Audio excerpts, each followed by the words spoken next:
हम सुनेंगे मॉनिटरिंग इन diabetes. Diabetic life में आपको क्या क्या मॉनिटर करना है, क्या क्या चेक करना है।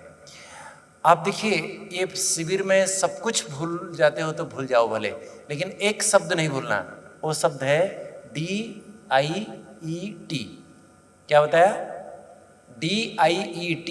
डी स्टैंड्स पर, कल बताया था मैं, डी स्टैंड्स पर डाइट एंड डी एडिक्शन। खाली खान पान नहीं है, उसके साथ डी एडिक्शन भी है। एंड आई स्टैंड्स पर insulin and oral anti diabetic drugs. आपको टेबलेट, कैप्सूल, इंसुलिन, जो भी इंजेक्शन आदि हैं, ये सारी बातें। ई माना exercise and education, and T माना टाइमली टेस्ट्स। कब कब क्या क्या चेक करना है। तो ये चारों बातें बहुत इंपॉर्टेंट है। तो कोई व्यक्ति मान लीजिए खान पान का परहेज नहीं रखता है, सिगरेट, तंबाकू सिगरेट लेता है, बाकी कुछ भी करता रहे, जैसे DIET से डी को निकाल दो। IET शब्द कोई शब्द होता है? IET कोई शब्द होता है? कहने का मतलब है आप खान पान परहेज नहीं रखते हो, तंबाकू सिगरेट खा रहे हो, तो बाकी कुछ भी करते रहो, उसका कोई मीनिंग नहीं है। इस प्रकार आई को निकाल दो, क्या रहा? DET, उसका कोई मीनिंग है? आप अगर सही दवाई नहीं लेते हो तो बाकी सब जो भी कुछ करते हो उसका कोई मीनिंग नहीं है। अगर ई को निकाल दो, क्या रहा? DIT, उसका कोई मीनिंग है? No meaning. अर्थात आप अगर रेगुलर एक्सरसाइज नहीं करते हो, डायबिटीज का नॉलेज नहीं है आपको, इसका कोई मतलब नहीं है। लेकिन टी को निकाल दो, क्या रहा? क्या रहा? डाई। तो अगर आप टेस्ट नहीं करते हो रेगुलर नियमित रूप से, you will die of complications. इसलिए टेस्ट एंड मॉनिटरिंग का कितना महत्व है समझिए। इसमें से डेली आपको क्या चेक करना है, आपको नियमित रूप से जो चेक करना है उसमें क्या चेक करना है, डेली क्या चेक करना है, मैं बता चुका हूं। बताइए क्या चेक करना है? आप अपने पैरों का चेकअप डेली करना जरूरी है। खुद देखो, चेहरा जितने बार हम देखते हैं मिरर में, उसका 10 गुना ज़्यादा अपना पैरों को देखना है। क्योंकि पैरों में कुछ भी तकलीफ होता है, बहुत तकलीफ, मैं बता रहा हूँ, इतनी सफरिंग्स होती है, हमें देखा नहीं जाता है। इसलिए डेली पैरों को चेक करना है। लेकिन क्या चेक करना है? What to check? क्या चेक करना है? देखना है मेरे पैरों के नीचे ऐसे तलवा में ऐसे लाल लाल तो नहीं हो गया है। किसको न्यूरोपैथी हो गई, अर्थात सेंसेशन नहीं है, नंगे पाँव में चलता है, खास करके गर्मी के मौसम में सीमेंट के फर्श में कोई अगर चलता है बाहर, एकदम गर्म होता है, नॉर्मल व्यक्ति चल ही नहीं पाता है। न्यूरोपैथी होगा तो आदमी आराम से चलता रहेगा, उसको कोई पेन नहीं होगा, कोई पता नहीं चलेगा। ऐसे पाँव लाल हो जाएगा, फिर वो चमड़ी निकल जाएगी, अल्सर हो जाएगा। एक बार घाव हो गया सालों तक, फिर क्योंकि सारा बॉडी का वेट उसके ऊपर पड़ता है, तो फिर रोते रहो। तो देखना है कि मेरे तलवा में ऐसा लाल तो नहीं हो गया है। अगर आप देख नहीं पाते हो, कम से कम एक मिरर रख के भी देखो, क्योंकि कई मोटे होते हैं, मोड़ नहीं पाते पाँव को। और क्या देखना है? और क्या देखना है? ऐसे पैरों में कोई ऐसे फटे हुए तो नहीं है, एड़ी फटे हुए तो नहीं है। क्योंकि पैरों में मैं अभी भी चेक करूँगा ना, बहुत माताओं का मैं देखता हूँ, मेजॉरिटी लोगों के पैर फटे हुए हैं। ये जर्म्स के लिए दरवाज़ा है। जर्म्स घुसेंगे अंदर, इन्फेक्शन होगा, पैर कटाना पड़ेगा। वेरी डेंजरस है, टेल यू, सेलुलाइटिस हो जाएगा, इन्फेक्शन हो जाएगा। तो इसलिए पैरों का देखभाल करना बहुत इंपॉर्टेंट है, बहुत ज़रूरी है। अगर आपका ऐसा है तो क्या करना है? नंगे पाँव में कभी नहीं चलना है, सॉक्स जरूर पहनना है, जूते पहनना है, चप्पल नहीं पहनना है, और रोज नहाते समय पानी में पाँव को भिगा के जो कपड़े घिसते हो स्क्रबर में, उसको अच्छी तरह से घिसो ताकि वो डेड टिश्यू निकल जाए। आजकल एक स्टोन मिलता है, प्यूमाई स्टोन कहते हैं उसको, नहीं तो स्क्रबर में घिसो। फिर रात को सोते समय पेट्रोलियम जेली मिलता है, पेट्रोलियम जेली, भैसलीन ही है लेकिन उसमें खुशबू नहीं होता है, सस्ता है।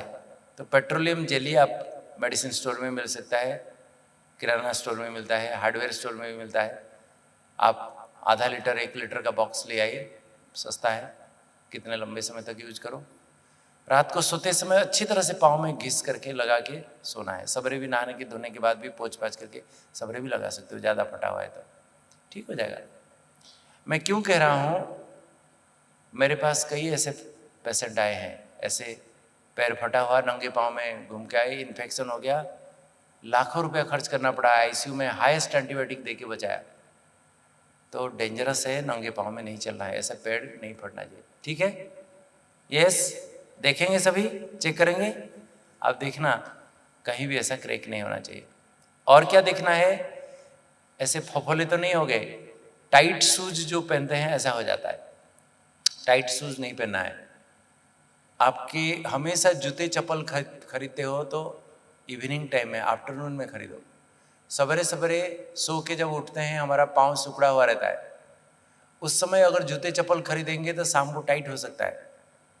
तो हमेशा जूते चप्पल आफ्टरनून में खरीदो, और गुड फिटिंग, लूज भी नहीं टाइट भी नहीं, सॉफ्ट मुलायम चप्पल जूते जो भी पहनते हो। चप्पल के बदले मैं तो कहूँगा सैंडल खरीदो, जो पीछे बैक स्ट्रैप होता है, वेलक्रो वाला होता है, अच्छा है। किसको न्यूराइटिस होती है, न्यूरोपैथी, सेंसेशन नहीं रहता है, चप्पल पहन के चलते रहते हैं, अचानक अरे मेरा चप्पल कहाँ गया, पीछे मुड़ के देखते हैं तो 20 फुट पीछे चप्पल, पता ही नहीं। तो वेलक्रो वाला होगा, बैक स्ट्रैप होगा तो चप्पल निकलेगा नहीं पाँव से। सॉफ्ट मुलायम वाला चप्पल खरीद रहा है। कभी कभी ब्लिस्टर फट जाता है तो नॉर्मल व्यक्ति का तो सूख जाता है, लेकिन आपका अगर ऐसे फट गया तो इन्फेक्शन हो जाता है, जल्दी ठीक नहीं होता है। और जूता एकदम हार्ड जूता, प्लास्टिक का जूता खरीदते हैं, कट जाता है, शू वाइट हो जाता है, ऐसा भी नहीं होना चाहिए। हमेशा जूता चप्पल बहुत मुलायम सॉफ्ट वाला खरीदो। थोड़ा सा महंगा पड़ेगा तो पड़ेगा, अपने लिए ठीक है, लेकिन अगर ऐसे कट हो गया, घाव हो गया, कुछ हो गया तो लाखों रुपया जाता है, जान भी जाता है, पैर भी जाता है।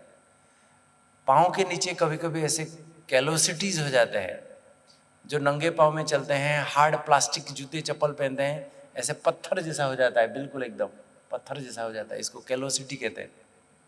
उसके नीचे अल्सर हो जाता है, इन्फेक्शन हो जाता है, घाव हो जाता है, डेंजरस है।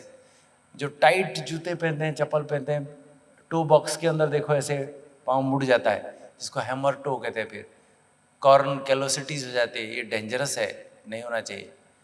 आप पैरों की अगर टोज को सेपरेट करोगे, देखना ऐसे बीच में आप यहाँ सफ़ेद सफ़ेद कलर का देखेंगे डिस्कलरेशन, ये फंगल इन्फेक्शन है, महीनों तक नहीं जाता है, सालों तक ठीक नहीं होता है। अगर ऐसा है तो उसमें dusting powder, anti fungal powder डालो, कैंडिड पाउडर आता है, पैंडर्म प्लस पाउडर आता है, उसमें डालो। उसमें वैसलीन तेल आदि नहीं लगाना है। पैरों में कई लोग तेल लगाते हैं, मैं हमेशा मना करता हूँ, क्योंकि हमारे भारतवर्ष में चूहों की कोई कमी नहीं है। इवन 3 स्टार 5 स्टार होटल में भी चूहा देखा हूँ मैं। और हमारे देश में कई लोग नीचे सोते हैं जमीन में, पट पे। आप अगर बढ़िया खुशबूदार तेल लगा के सोए हो, रात को चूहा आएगा सूंघ सूंघ के और 2-3 उंगली खा के चला जाएगा। सवेरे देखेंगे एकदम खून खून लाल लाल चारों तरफ। ऐसा प्रैक्टिकली हुआ है, मैं कहानी नहीं सुना रहा हूँ। आप पेट्रोलियम जेली जिसमें कोई खुशबू नहीं होता है वो लगाओ, अच्छा है। और तेल क्रीम आदि ये टोज के बीच में लगाने की जरूरत नहीं है, वहाँ पाउडर डालो। प्रिंसिपल है, कभी भी पाँव गीला होता है, चाहे नहाने के बाद, पाँव धुलाई करने के बाद, एक टॉवल ला के अच्छी तरह से पोंछो, ड्राई होना चाहिए। जब गीला होता है फंगल इन्फेक्शन होता है। पैरों में ऐसे देखिए बुनियन हो जाता है, डिफॉर्मिटीज हो जाती है, टेढ़े मेढ़े हो जाते हैं उंगलियां। अगर ऐसा है तो कस्टमाइज शूज सैंडल लो, उसमें फ्रिक्शन होगा, घिसेगा तो वो फिर कैलोसिटीज हो सकते हैं, उसमें फिर अल्सर हो सकते हैं। जो टाइट शूज पहनते हैं इनग्रोइंग टोनेल हो जाते हैं, ऐसे नाखून देखिए ऐसे अंदर इनग्रोइंग हो जाता है, बहुत पेन होता है, इन्फेक्शन हो जाता है, पेरोनिकिया हो जाता है। ऐसा अगर हो जाए तो डॉक्टर से कंसल्ट कीजिए। नाखून को अंदर तक कभी मत काटिए, सामने थोड़ा सा बड़ा स्ट्रेट काटिए, फाइल में थोड़ा घिस दीजिएगा। टाइट शूज़ नहीं पहनिए। टो बॉक्स में हमारे शूज़ बिल्कुल एकदम ऐसा होना चाहिए, हमारे अंदर ये दबना नहीं चाहिए। लेकिन मैं देखता हूँ बहुत सारे भाइयों के आजकल जूते जो है ना, आप देखना एकदम पॉइंटेड, सामने पूरा चूहा का मुंह जैसा है, फेंक देना चाहिए जूता, ब्रॉड होना चाहिए। और माताओं की चप्पल तो क्या बताएं, उसकी क्या गुणगान करें, क्या महिमा करें। इतने बड़े बड़े हील जैसे ऊंट जैसे खड़े हैं और एकदम आधे टोज आधे पांव बाहर फेंक देना चाहिए, वो बिल्कुल अनहेल्दी। 99% माताएं बहनों के चप्पल जूते चप्पल फेंकने लायक है। आपके पाँव का साइज से थोड़ा बड़ा होना चाहिए चप्पल जूते जो भी है, और कोई भी पार्ट एक्सपोज नहीं होना चाहिए, बाहर नहीं निकलना चाहिए जूते चप्पल से। सामने ब्रॉड होना चाहिए ताकि दबे नहीं। तो डेली आप नहाने के बाद धोने के बाद पाँव पोछो। सॉक्स पहनना है, सॉक्स पहनेंगे तो फटेगा नहीं, और लाइट सॉक्स पहनना है, लाइट कलर का कॉटन सॉक्स पहनना चाहिए। कई लोग कहते हैं डॉक्टर साहब गंदा हो जाता है इसलिए हम काले मोजे पहनते हैं। काला मोजा गंदा नहीं होता है क्या? डार्क कलर का मोजा गंदा नहीं होता है? नहीं होता है? होता क्यों नहीं है? लेकिन दिखता नहीं है। गंदा होता है, दिखता नहीं है, इसलिए लोग क्या करते हैं, सीधा 7 दिन पहनेंगे, फिर उसको उल्टा करके 7 दिन पहनेंगे, और जब जूता खोलेंगे वहां कुत्ता भी भाग जाएगा खड़ा होगा तो, आदमी तो क्या। तो ये बहुत अनहेल्दी हैबिट्स हैं।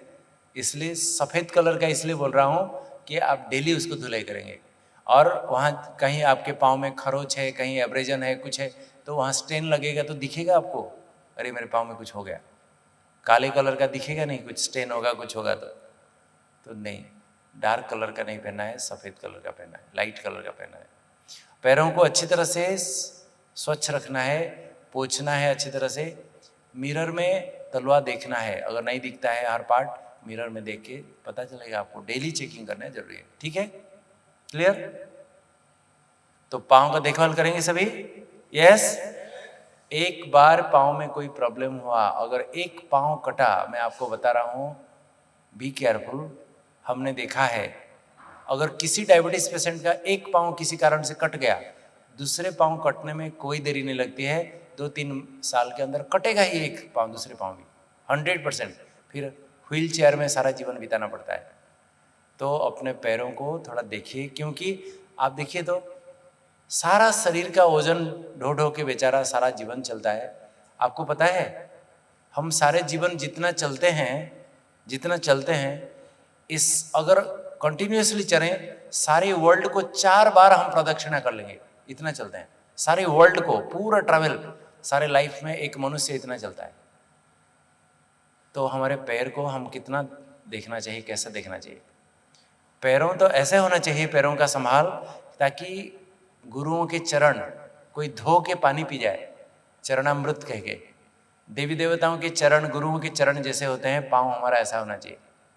लेकिन वी नेग्लेक्ट आवर फीट, कोई देखता नहीं, कोई संभालता नहीं, देखता है ठीक है, जिसके कारण फिर एक दिन ऐसे हालत में आते हैं लोग की बात मत पूछिए। महीने में क्या चेक करना चाहिए? 3 चीज़ें चेक करनी, 3 बातें चेक करनी है। एक तो आपके बॉडी वेट। मैं कहूँगा अगर आप ओवरवेट हैं, मोटे हैं, तो हर हफ्ता चेक करो, क्योंकि महीना टू लेट हो जाता है। 1 महीने के बाद आप चेक करते हो, मान लीजिए चेक किया 5 किलो बढ़ गया लास्ट महीने से, हाय मेरा 5 किलो बढ़ गया ना, फिर क्या करोगे? लेकिन हर हफ्ता चेक कर रहे हो, 1 किलो भी बढ़ेगा तो आप कम से कम डाइटिंग करके, एक्सरसाइज करके उसको घटाओगे। इसलिए मैं कहता हूँ हर हफ्ता चेक करो। जिनके घर में वेइंग मशीन है हाथ उठाओ, बस। जिनके घर में मिक्सी है हाथ उठाओ। सबके घर में होगा, मुझे पता है। वेइंग मशीन सबके घर में होना चाहिए, सबके घर में होना चाहिए, और चेक करना चाहिए। सेम वेइंग मशीन में चेक करो ताकि पता चलेगा आपका वजन। नहीं तो 15 जगह पे 15 जगह वेइंग मशीन में चेक करेंगे तो अलग अलग दिखाएगा। दूसरा आपको क्या चेक करना है? आपका ब्लड प्रेशर, क्योंकि डायबिटीज और ब्लड प्रेशर दोनों ट्विन ब्रदर्स है। एक आया तो दूसरा आएगा ही पीछे पीछे, और जिसको ब्लड प्रेशर है उसको डायबिटीज आएगा ही पीछे पीछे।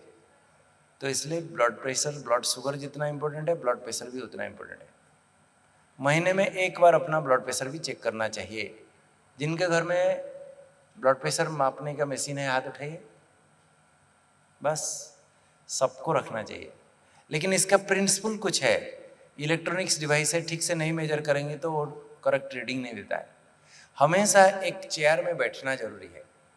बैठ के your back should be supported, आपका कमर ऐसा बैक सपोर्ट होके रहना चाहिए कुर्सी में। आपका हाथ it should be at rest, relax होके।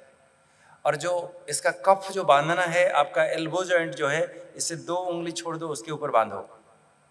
बांधने के बाद जो ट्यूबिंग है, ट्यूबिंग सामने होना चाहिए, और ट्यूबिंग पीछे साइड में नहीं, सामने होना चाहिए। आपका हाथ रिलैक्स करके रखो, ऐसे टाइट करके नहीं। कई लोग ब्लड प्रेशर मापते समय ऐसे टाइट कर देते हैं, फिर एकदम हाई दिखाएगा। रिलैक्स होकर बैठो।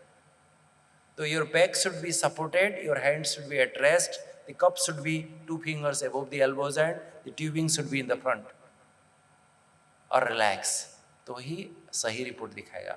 नहीं तो इलेक्ट्रॉनिक्स डिवाइस है, थोड़ा बहुत इधर उधर ऊपर नीचे तो होता है।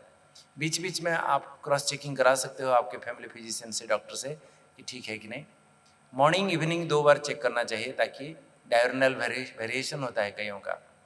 अर्ली मॉर्निंग हमेशा blood sugar, blood pressure, blood sugar, cholesterol सब कुछ अर्ली मॉर्निंग सूट करता है। इसलिए सवेरे सवेरे ब्लड प्रेशर चेक कीजिए। देखिए, हम ब्लड प्रेशर मेडिसिन भी हमेशा अर्ली मॉर्निंग उठते ही खाओ कहता हूँ, नहीं तो रात को खाओ। जितने भी हार्ट अटैक लोगों को होता है अर्ली मॉर्निंग ही होता है, तो इसलिए ब्लड प्रेशर मेडिसिन उठते ही खाओ, नहीं तो रात को सोते समय खाओ, तो सवेरे सवेरे सूट नहीं करेगा। और तीसरा है, आपका ब्लड शुगर चेक करना जरूरी है। जिनके पास ग्लूकोमीटर है हाथ उठाओ, कईयों के पास है। जिनके पास नहीं है प्लीज गेट इट, क्योंकि ये लाइफ सेविंग है। आप कितने बार दौड़ेंगे, कहाँ दौड़ेंगे, घर में रखेंगे, कहीं भी ट्रैवल करते समय कहीं कुछ होगा तुरंत चेक करोगे, आपको पता चलेगा। तो ग्लूकोमीटर एक साथ में रखना चाहिए, it is also life saving. लेकिन आपको महीने में एक दिन निर्धारित कीजिए, उस दिन मुझे चेक करना है, और 4 दफा चेक करना है। सवेरे खाली पेट, नाश्ते के बाद, लंच के बाद, डिनर के बाद। लोग एक बार चेक करते हैं खुश, ओह मेरा शुगर तो नॉर्मल है। सारा दिन कितना समोसा, गुलाब जामुन, कचौरी खा गया, कितना शुगर अप डाउन हुआ, किसने देखा? फिर 24 घंटा कंट्रोल है कि नहीं, कैसे पता चलेगा? इसलिए 4 दफा चेक करना है। खाली पेट, नाश्ते के बाद, लंच के बाद, डिनर के बाद। नाश्ता पूरा हो गया 1.5 घंटे के बाद चेक करो, लंच पूरा हो गया 1.5 घंटे के बाद चेक करो। नहीं तो नाश्ता बिगिनिंग शुरू किया, लिया, स्टार्ट कर रहे हो 2 घंटा। तो महीने में अगर एक दिन में नहीं कर पाते हैं, आज फास्टिंग करो और नाश्ते के बाद करो, कल परसों फिर लंच के बाद करो, और 2-3 दिन छोड़ के डिनर के बाद करो। लेकिन महीने में एक दफ़ा 4 बार होना चाहिए, तो पता चलेगा आपका शुगर कंट्रोल है। आपको हर चौथा महीना में क्वार्टरली 2 बातें चेक करनी चाहिए। एक है आपका बॉडी कंपोजिशन, आपके बॉडी में चर्बी कितना है, मसल्स कितना है, आपका BMI कितना है। एक छोटा सा मशीन है, खड़े होने से उसका इलेक्ट्रॉनिक जो है से बता देता है। अगर ये नहीं है, जो मोटे हैं खास उनके लिए ये जरूरी है। अगर नहीं है, आपका टारगेट पता चलेगा हर 3 महीने के अंदर आपका इंप्रूवमेंट क्या हो रहा है, मसल्स कितना डेवलप हुआ, चर्बी कितना घटा, आपका BMI कितना इंप्रूवमेंट हुआ, ये बताता है। दूसरा है आपका HbA1c, ये पास्ट 3 मंथ्स का शुगर बताता है। हमारा 3 महीने में, पिछले 3 महीने में हमारा एवरेज ब्लड शुगर कितना था वो बताता है। तो इसलिए ये टेस्ट करना, अंदाजा से आपका ब्लड शुगर कंट्रोल है कि नहीं पता चलेगा। ये अगर 7% के अंदर है, सेफ, आपको कोई प्रकार का कॉम्प्लिकेशन नहीं होगा। तो ये टेस्ट लेकिन एक अच्छा स्टैंडर्ड लेबोरेटरी से कराना ठीक है। कहीं भी किधर भी कराएंगे तो नुकसान होगा। कुछ भी रिपोर्ट देते हैं उल्टा सुल्टे। सही रिपोर्ट, अगर जरा सा भी एरर है इधर उधर तो कोई मतलब नहीं। तो सही रिपोर्ट आप अच्छे स्टैंडर्ड लेबोरेटरी से कराएंगे। 400-500 रुपये चार्ज करते हैं, अच्छे लेबोरेटरी से कराओ। अगर चौथे महीने में नहीं कर सकते, कम से कम 6 महीने में एक बार ये करा लेना चाहिए, तो अंदाजा तो पता चलेगा आपका शुगर ठीक है कि नहीं। हर 6 महीने में 4 बातें चेक करनी चाहिए। एक है आपका liver function, kidney function, liver function, दांतों का चेकअप, पैरों का चेकअप, 4 बातें। क्योंकि डायबिटिक लाइफ में 40% लोगों को नेफ्रोपैथी हो जाता है, किडनी खराब हो जाता है। चेक नहीं करोगे तो पता कैसे चलेगा?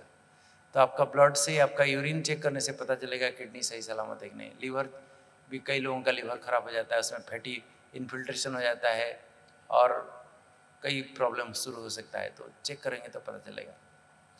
दांत 6 महीने में एक बार डेंटिस्ट के पास जाके चेक करा लेना चाहिए, क्योंकि दांत में कुछ अगर हुआ तो आपका शुगर कभी कंट्रोल नहीं होगा। और दांत में इन्फेक्शन हुआ तो लार के जरिए पेट में जाएगा, आंतड़ी में इन्फेक्शन, लीवर में इन्फेक्शन, किडनी में इन्फेक्शन, हार्ट अटैक हो जाता है। पेरियोडोंटाइटिस होने से हार्ट में प्रॉब्लम हो जाता है। दांत 2 बार ब्रश करना बहुत ज़रूरी है, क्योंकि यहाँ अगर फूड पार्टिकल जमा होता है तो इन्फेक्शन 100% होगा। सोने से पहले एक बार करना है, ऐसे ही नहीं, अच्छी तरह से करो, अच्छी तरह से क्लीन करो।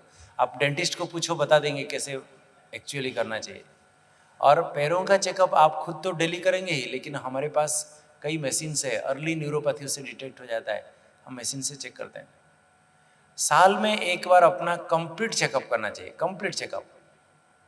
आपके आँखों के पर्दे का चेकअप, फंडोस्कोपी, आपके दांत का चेकअप, थायराइड का चेकअप, हार्ट का चेकअप, लीवर किडनी का चेकअप, कोलेस्ट्रॉल का चेकअप, यूरिन का चेकअप, पैरों का चेकअप, पूरा कंप्लीट चेकअप एक बार हो जाना चाहिए। जैसे गाड़ी को सर्विसिंग कराते हो, ऐसे साल में एक बार अपने शरीर का कंप्लीट चेकअप कराने से आप पता चलेगा आपको क्या हो रहा है। अर्ली स्टेज में कुछ पता चले तो आप ठीक भी कर सकते हो, नहीं चेक करेंगे तो पता ही नहीं चलेगा। ठीक है, क्लियर? आपके कमर कितना होना चाहिए, क्योंकि जितनी बड़ी कमर उतनी छोटी उम्र। Longer the belt shorter the life. क्योंकि हमारे पेट में जो चर्बी जमा होता है अंदर, विसरल फैट कहते हैं, दैट इज द कल्प्रिट, जिसके कारण हार्ट अटैक से लेके सारी बीमारियां शुरू होती है। तो कमर हमारी भाइयों के 90 सेंटीमीटर से कम होना चाहिए, बहनों के 80 सेंटीमीटर से कम होना चाहिए। हिप आपको मापने की जरूरत नहीं है। वेट कितना होना चाहिए? वेट आपका हाइट जितना सेंटीमीटर में है उसमें 100 माइनस कर दो भाइयों के लिए। मान लीजिए किसी का वेट हाइट 170 सेंटीमीटर है, 100 माइनस कर दिया, कितना रहा? 70 किलो होना चाहिए। 1-2 किलो आगे पीछे चलेगा। बहनों का 105 माइनस करना चाहिए। मान लीजिए किसी का हाइट 160 सेंटीमीटर है, 105 माइनस कर दिया, कितना रहा? 55 किलो होना चाहिए। चलो दोनों में क्यों अंतर रखें, आप 100 ही याद रखो, आपको 5 किलो कंसेशन दे देते हैं। ठीक है, तो 100 याद रखिए, जितना हाइट सेंटीमीटर है 100 माइनस कर दीजिए, यही वेट होना चाहिए। ब्लड प्रेशर कितना होना चाहिए? ब्लड प्रेशर 130/80, ज़्यादा से ज़्यादा 140/80। किसी का उम्र 60 साल हो गया है तो 150 तक भी हो तो चलेगा, कोई बात नहीं, उससे ज़्यादा नहीं होना चाहिए। नीचे का 90 से ऊपर नहीं होना चाहिए। तो ब्लड प्रेशर भी चेक कराना चाहिए। हमारा फास्टिंग शुगर कितना होना चाहिए? खाली पेट कितना होना चाहिए? 100 होना चाहिए। याद रहेगा कि नहीं? 100 नोट दिखाया आपको, प्लस माइनस 10-20। 120 से ऊपर नहीं जाना चाहिए, 80 से नीचे नहीं जाना चाहिए, इसलिए बताया 100 याद रखो। 10 माइनस आगे 10-20 आगे पीछे हो जाए चलेगा। और कभी भी नाश्ते के बाद, लंच के बाद, डिनर के बाद आप शुगर चेक करते हो तो कितना होना चाहिए? कितना होना चाहिए? 150 प्लस माइनस 20। 170 तक चलेगा, 170 से ऊपर जाता है, 180 हो जाता है तो यूरिन में शुगर निकलना शुरू हो जाता है। 200 के ऊपर गया तो खतरा ही खतरा है, 200 के ऊपर कभी नहीं जाना चाहिए। ग्लूकोमीटर में 200 के ऊपर कभी नहीं जाना चाहिए। ग्लूकोमीटर हमेशा 10-20 आगे पीछे दिखाता है, तो ग्लूकोमीटर में कभी भी 200 के ऊपर गया तो खतरा ही खतरा है। 150 होना चाहिए। तो याद रहेगा, खाली पेट कितना रहना चाहिए? 100। खाने के बाद कितना होना चाहिए? 150। ठीक है। और आपके टारगेट सारे, आपके कोलेस्ट्रॉल, लिपिड्स क्या होना चाहिए, क्रिएटिनिन कितना होना चाहिए, लिवर फंक्शन, ये सारा आप जब लेबोरेटरी में टेस्ट कराते हो जो आता है उसमें नॉर्मल रेंज रहता है। ये सारी बातें आपको याद नहीं रहेगा, इसलिए मैं आपको डिक्टेट नहीं कर रहा हूँ, आप देख सकते हो। अगर आप सचमुच जीवन में स्वस्थ रहना चाहते हो, डायबिटीज़ को डिफीट करना चाहते हो, भगाना चाहते हो, इरेडिकेट करना चाहते हो, मैं जो खान पान की टिप्स बताया अच्छी तरह से जीवन में फॉलो करो, देखो डायबिटीज़ यूँ भाग जाएगी। और आपको डॉक्टर्स जो आपको दवाई देते हैं वो भी इस्तेमाल करो रेगुलर, नियमित। यही याद रखना एक चीज़, डायबिटिक लाइफ में डायबिटीज़ जो दवाइयाँ मिलती है, कुछ दवाइयाँ डायबिटीज़ खाने से आधा घंटा पहले लेना होता है, 15-20 मिनट कम से कम खाने से पहले लेना होता है। कुछ दवाइयाँ खाने के बीच में लेना होता है, आप नाश्ता शुरू किया बीच में एक गोली, लंच शुरू किया, बीच में गोली। कुछ दवाइयाँ खाने के बाद खाना होता है, तो आप हमेशा, इंजेक्शन भी ऐसा है, इसलिए आप अपने डॉक्टर को हमेशा पूछिए, डॉक्टर साहब ये गोली कैसे खाना चाहिए, क्योंकि आप पैसा खर्च करते हो। जो गोली नाश्ते से पहले लेना चाहिए उसको नाश्ते के बाद लोगे तो आपका शुगर भी कंट्रोल नहीं होगा, पैसा भी गया, कोई मतलब नहीं। इसलिए डॉक्टर को हमेशा पूछना है। और क्या करना है, आप जो टेस्ट करते हो घर में, ग्लूकोमीटर में बॉडी वेट मेजर करते हो, एक डायरी बनाओ, उसमें डेट डालो और सब पैरामीटर्स लिखो। कभी भी डॉक्टर के पास आते हो तो दिखाओ अपने डायरी, सर ये मेरा ऐसा है। पीरियडिकली चेक कराओ, और जो भी आपका health card, health report, investigation report, सब डेट वाइज उसको एक हेल्थ फाइल बना के रखो। कहीं भी ट्रैवल करते हो, कहीं भी डॉक्टर के पास जाते हो, सब लेके जाना है। ऐसे नहीं ओ मैं तो घर में रख के आया हूँ डॉक्टर साहब, डॉक्टर भी ऐसा करेगा, कुछ भी लिख दे जा। आपका हेल्थ फाइल लेके जाएंगे तो आपको देखेगा डॉक्टर, तो पता चलेगा आपको क्या क्या प्रॉब्लम है, क्या क्या नहीं है। मैं 1 घंटा जांच करके सब कुछ लिखता हूँ। पेशेंट कहते हैं कहाँ गया फाइल, हमारा डॉगी खा गया सर। अरे भाई मैं 1 घंटा मेहनत करके लिखा, डॉगी खा गया उसको। आप ट्रेन में ट्रैवल करते हो, टीटी को कहते हो क्या, टिकट तो खरीदा था टीटी साहब, लेकिन मेरा डॉगी खा गया। तो डॉक्टर के पास आने के बाद क्यों ऐसा? फिर संभाल के रखो हेल्थ फाइल। और जब भी डॉक्टर के पास जाते हो अपना सब कुछ लेके जाओ, अपनी दवाई, अपने इंजेक्शन, अपने सिरिंज, अपना फाइल, अपना सब कुछ लेके जाओ। और कभी भी कोई प्रॉब्लम होगा तो जरूर डॉक्टर को बताओ। कभी आपके देखने में धुंधलापन आ रहा है, कहीं काला काला हो रहा है, कुछ हो रहा है, लाइट दिखाई, दिखाओ, आए में प्रॉब्लम हो सकता है। आपका चेहरे सूज रहा है, पैर सूजन आ रहा है, दिखाओ। कहीं भी घाव हो गया, अल्सर हो गया, गैंग्रीन हो गया, कुछ हो गया, सेंसेशन कम हो गया, आपको छाती में दर्द हो रहा है, पाल्पिटेशन हो रहा है, अंधेरा लग रहा है, या पाँव में दर्द हो रहा है, कहीं इन्फेक्शन हो गया, या आपका शुगर डाउन हो गया, डायरिया हो गया, डिहाइड्रेशन, कुछ भी हो गया, डॉक्टर को जरूर बताओ। चलाओ नहीं, प्रॉब्लम हो सकता है, फिर लाखों रुपया जाएगा, जान भी जाएगा। So the take home message is, pay a visit to diabetes clinic every 6 months and save thousands of rupees. 6 महीने में भी एक बार कोई आके हमारे पास पूरा दिखाता है तो मैं कहूँगा हज़ारों रुपए की बचत होगी, क्योंकि आपकी सारी चेकिंग करके आप अर्ली कुछ प्रॉब्लम होता है तो हम उसको ट्रीटमेंट करके ठीक कर देंगे। लेकिन कोई अगर हर महीना चेक करता है, मैं तो कहूँगा he will save millions and millions of rupees. तो इसलिए अपने स्वास्थ्य का देखभाल खुद के हाथ में है। हम आपको गाइड कर सकते हैं, बता सकते हैं, आप करोगे तो आप पाओगे, नहीं करोगे तो क्या, कौन क्या करेगा। ठीक है।